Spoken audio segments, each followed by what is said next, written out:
Well, good morning, everybody. It's so good to see everyone again. And the holidays are in full bloom here.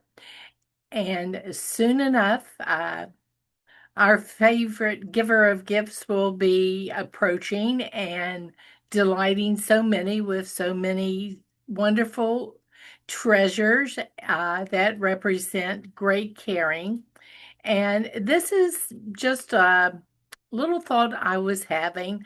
I don't know with the holidays approaching, and it could be birthdays, it could be anniversaries, how you're feeling and coping. I think it's always sort of with a mix of excitement and even sometimes quiet dread.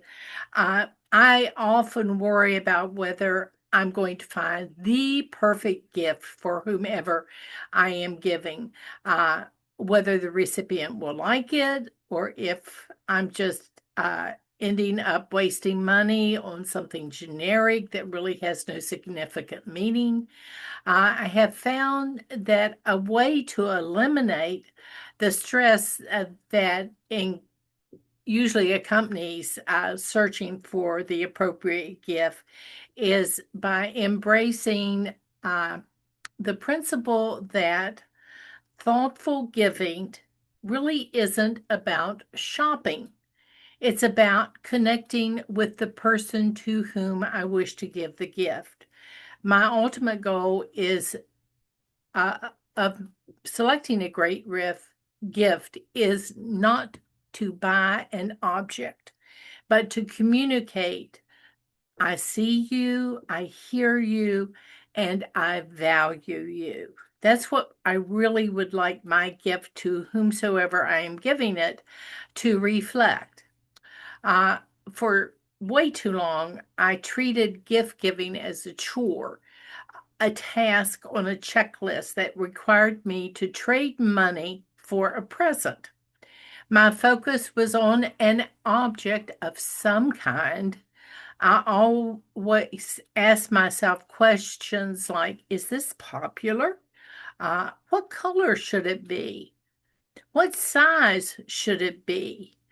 Focus on the what inevitably leads to a more generic gift than while appreciated lacks real emotional impact.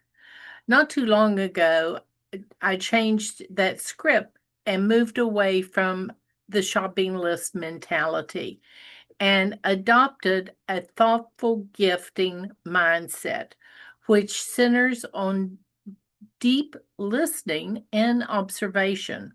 When I shifted my goal from buy a gift to showing I understand, I found the pressure lifted and I got a lot more ideas flowing much more naturally. The gift became a physical manifestation of my attention and care, making the material value of the item pretty much irrelevant compared to its sentimental value. Mastering the thoughtful gift mindset takes a little bit of work to rearrange your brain. The key to unlocking this new mindset is understanding that the relation between me and the recipient of the gift uh, is the goal. The item is not the goal.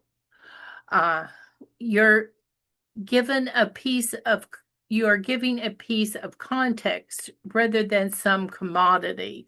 This means that every piece of information that you collect about the recipient really becomes gift data. Think of their struggles, their latest hobbies, or even their long term aspirations when you're thinking about giving a gift.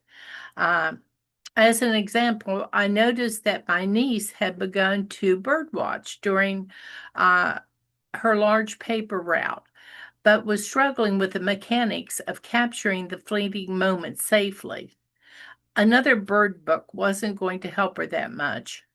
I went to the Audubon website and found some inexpensive tools and apps to help her to safely grab photos as she traveled through the suburbs and then transfer and identify them on her home computer. I also found on sale a feeder with a camera that she could download bird images. These filled the gap she had neglected for herself. She wasn't going to spend that kind of money on herself and her hobby. It just was not in her nature. My shift required that I was present in conversations and actively observed her daily life and listened to what she had to say. I, I became a quiet, year round investigator of her safety, her needs, and dreams, rather than just purchasing something related to what she was interested in. Under, uh, Understanding the ask versus need gap is truly important. One of the greatest challenges in gift giving is just that gap.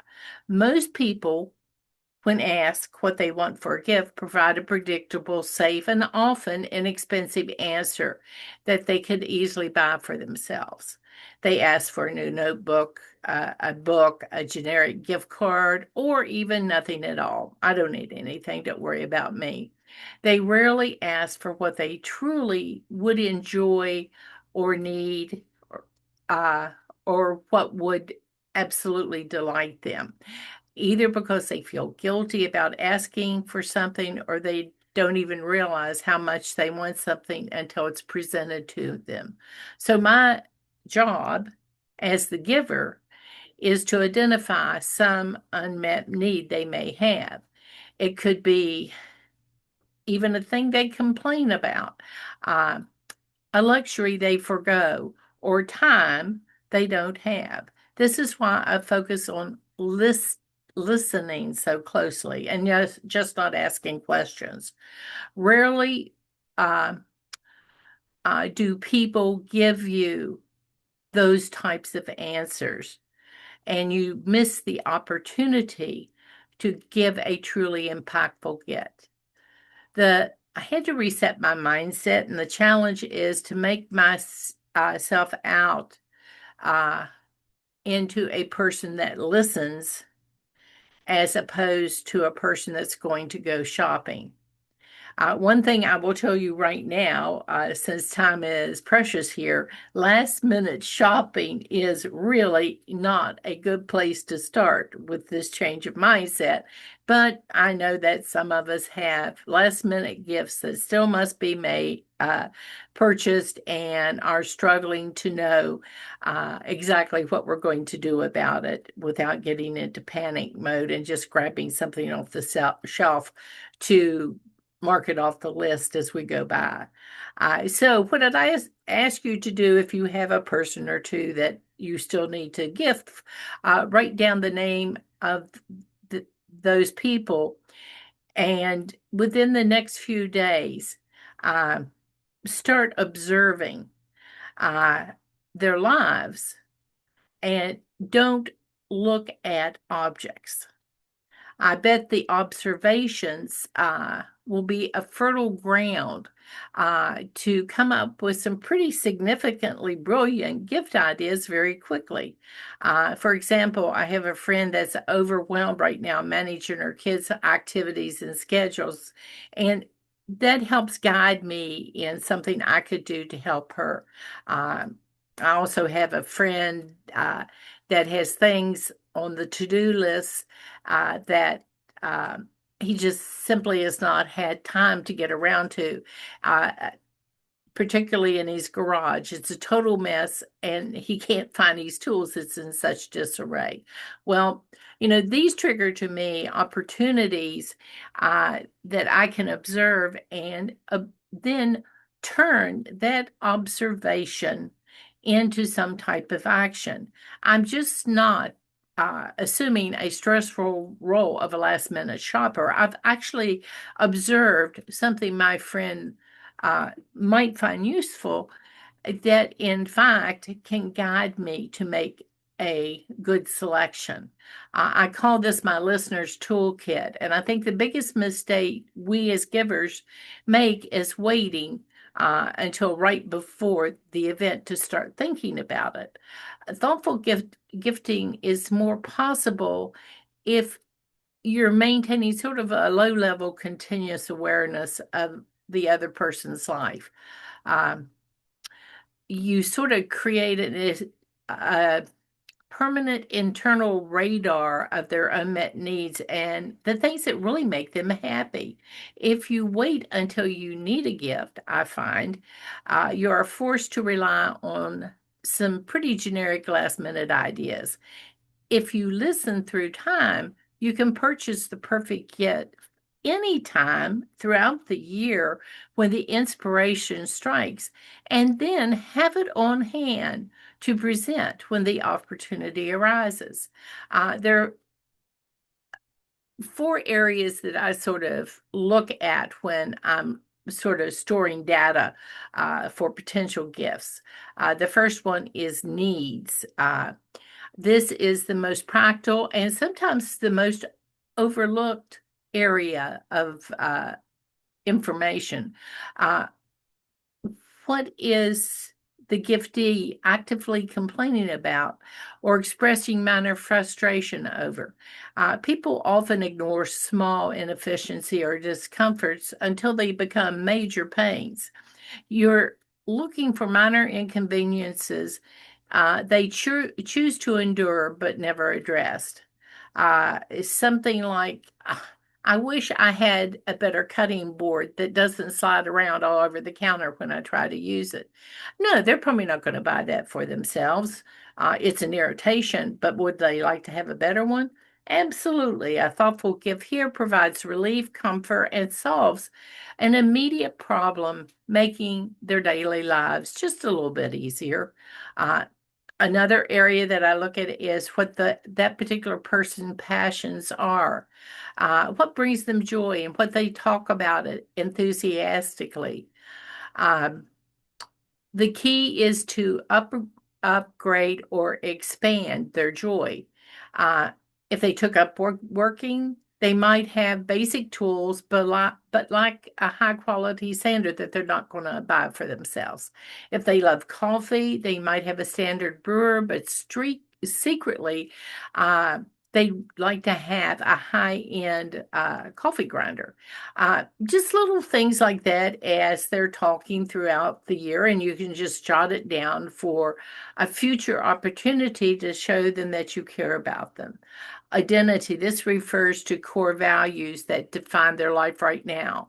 Uh, Particularly new or significant roles. A thoughtful gift here acknowledges and supports their identity. Um, a student preparing for exams might find that he needs noise canceling earbuds. He really doesn't need another textbook. He just needs to be able to have some quiet so he can focus and study. Um, Somebody that just moved into a new place may find themselves needing um, some type of quality hand tool to make their life easier, but they just simply have not had the time to go out and buy it yet. And then there is the area that I call gut, uh, gaps in experiences. And these are things that really might cost a little bit of money, and you can decide whether or not uh, that's on your budget. But it's something that the person to whom you wish to give the gift would not buy for themselves. They would just simply say, uh, it's too much money. I need to uh, focus on other people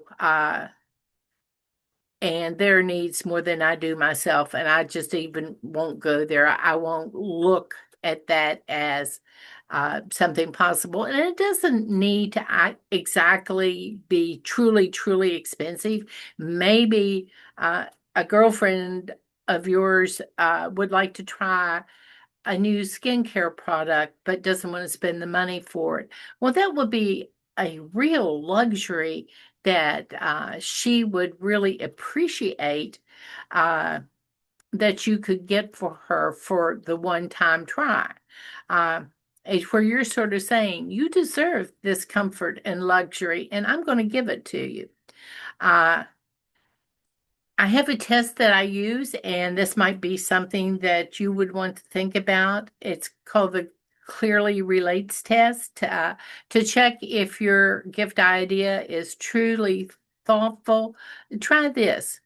If you remove the gift wrap and any accompanying card, does the gift still clearly relate to the person you're giving it to and is not just a generic item, a thing? If you buy a generic candle, it could be for anyone. But if you look to buy a very specific type of candle with a specific scent or theme that the recipient would appreciate, then the item speaks for itself and it is proof of your attention. And gifts really are that. They are bear witness to the fact that you value the person and you pay attention to them, just not one day out of the year, but throughout the year. Their passions, their needs, their identity, things that they really secretly would like to have. Uh, I think gift categories are another area that we can focus on to expand our ability to do something in a timely fashion when time may not be well upon us. And these things are definitely considerations that need to be taken into mind. Experience. These gives focus on time, joy, and discovery. Um, they might be tickets. They might be lessons that the person has been wanting to take and just simply has not taken the time to do. You never know until you ask exactly, where somebody's heart is lying. Uh, they might be focused on joy. They might be focused on discovery. Maybe they've been wanting to try out a gym, but simply have not uh, gone through the process that is necessary to make that a reality. You could provide that very simply and very quickly. A gift that's practical, that serves a need, that is a utility, an upgrade. It creates more efficiency. It builds on daily comfort. They are practical, high quality items that replace a worn out necessity or upgrade a basic item that the giftee uses every single day, but probably would not splurge on. They would just say, well, what I have is good enough. They are essentially for people whose lives need more function. Uh, this is a perfect gift often for a practical person. Uh, if your observation points to a recurring frustration they have, like a dull knife or a terrible pillow or, worn out piece of equipment, then a utility gift is a good one to think of that they would truly appreciate and know that you see them and appreciate them. Uh, a gift of memory for a lot of people is the most important gift they could receive. They're deeply personalized. They are rooted in a shared history or present a significant milestone. It might be a picture from childhood that you took the time to enlarge and have framed nicely for them that is associated with all kinds of wonderful childhood memories. Again, you might have it right in your house right now and be able just to zip zap powie, make that happen for them. So don't underestimate the power of recalling wonderful memories as an excellent gift. Um, just go through the process. Decide what's their biggest hurdle. Is it time or stress? Maybe their biggest hurdle is just improving the quality of their everyday routine. Or maybe they just would like someone to share in sentimental experiences shared with each other through time. Giving a gift on time is wonderful, but if you're truly stumped, that may not be possible. Uh, or when the recipient is notoriously difficult to shop for. Uh, you can default uh, to what I think very often is, without doubt, one of the best gifts you can give. And that is the gift of time. Specifically, the gift of time, even their own time, or your shared dedicated time, can be highly impactful. And it is a promise to be redeemed at their convenience. Maybe sharing an afternoon and going out to enjoy a meal together. Maybe going to see a show or a play that they have been wanting to attend, and going with a good friend will enhance the experience. So these are just a few ideas. You can issue a coupon for one full day where you will volunteer to help them do whatever it is they would like to get accomplished. Time is often our most valuable asset, and gifting our time to someone else really shows that we respect them and their bandwidth and all that they're going through. I hope that your holidays are bright and light and happy and joyful. I hope that you get the pleasure of gifting something significant to people about whom you care so deeply. And I just hope that your holidays are light and bright and all that you want them to be. That's it for now.